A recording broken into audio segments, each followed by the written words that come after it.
En la sociedad colonial de lo que hoy es Argentina, que alguien perteneciera a las clases populares dependía de una serie de factores. La mayoría de quienes realizaban tareas manuales, los pobres, los analfabetos, los esclavos, constituían la base de la pirámide social. Pero había, además, un elemento fundamental: el color de la piel. El ideal español en la época colonial tenía en cuenta a tres grupos étnicos: los blancos, los negros, que como esclavos eran considerados parte del mundo español, y los indios. Sin embargo, desde la misma conquista, esa concepción no respondió a la realidad social.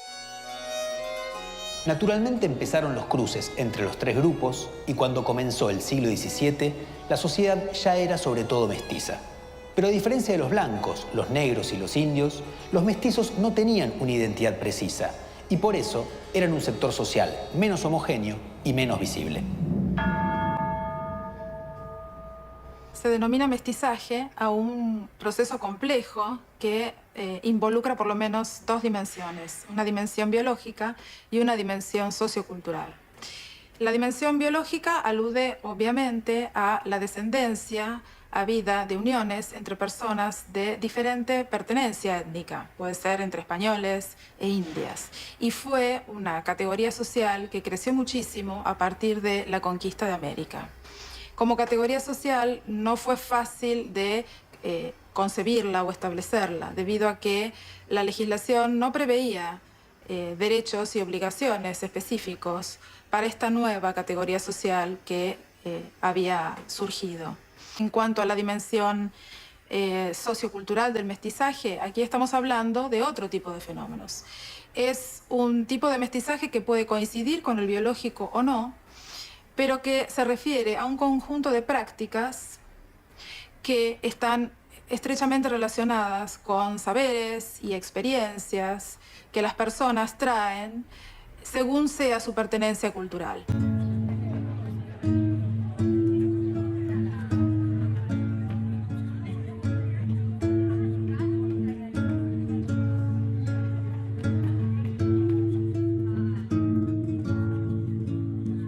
De a poco, el poder colonial intentó controlar a la población mestiza. Los sectores dominantes buscaron detener, o al menos desacelerar, el avance del mestizaje y a la vez evitar el ascenso social de quienes no tuvieran exclusivamente sangre blanca. Por esa razón, en el siglo XVIII, se oficializó el llamado régimen de castas.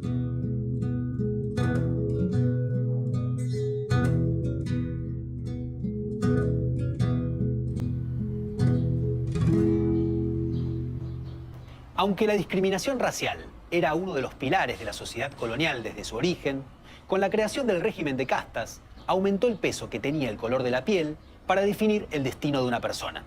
Durante el siglo XVIII se empezaron a exigir en distintos lugares demostraciones de pureza de sangre, a través de documentos o de testigos.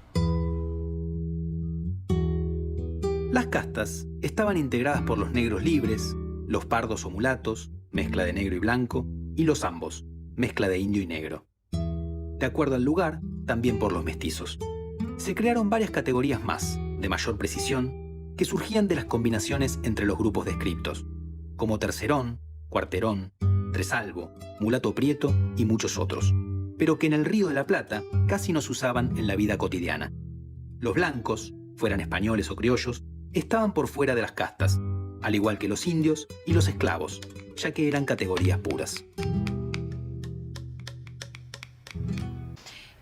La sociedad de castas es una representación que la propia sociedad colonial hace de sí misma, colocando en la cima a los españoles, a los criollos, y en la base a los esclavos y a los indios. En los sectores intermedios, con escasa movilidad, ascendente o descendente, encontramos a las castas y a los mestizos. Los mestizos, justamente, y las castas, como provienen de un origen mezclado, se suponía que no tenían derecho al honor y al prestigio, que eran atributos solamente reservados para las categorías consideradas de sangre pura.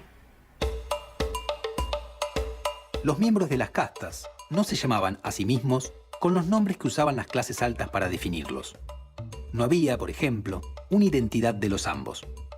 La excepción a esto eran los pardos y los negros, quienes participaban juntos en cofradías religiosas, formaban los batallones de la milicia denominados precisamente de pardos y morenos, y además se juntaban en las naciones africanas, organizaciones que cobraron importancia hacia fines del siglo XVIII. Las naciones agrupaban a gente que provenía de la misma región de África, como Congo y Angola. Se reunían los domingos en locales llamados tambos, donde tocaban tambores y realizaban bailes. A la vez, en Buenos Aires, los pardos y negros libres tenían una zona de residencia propia, el barrio del Tambor.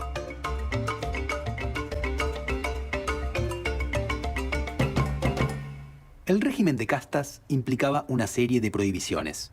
Sus miembros no estaban habilitados para ocupar cargos de gobierno, militares o eclesiásticos. No podían caminar de noche en las calles urbanas, ni portar armas o vestir ropas suntuosas. No les estaba permitido comprar alcohol ni educarse junto a los blancos.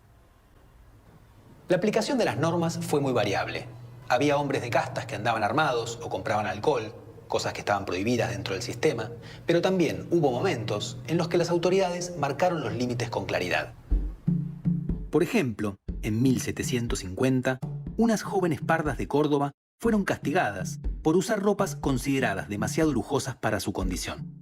El cabildo de esa ciudad recordó que los hombres y mujeres de castas tenían que vestirse de manera tal que, textualmente, conozcan su bajeza y estén sujetos y humildes como deben.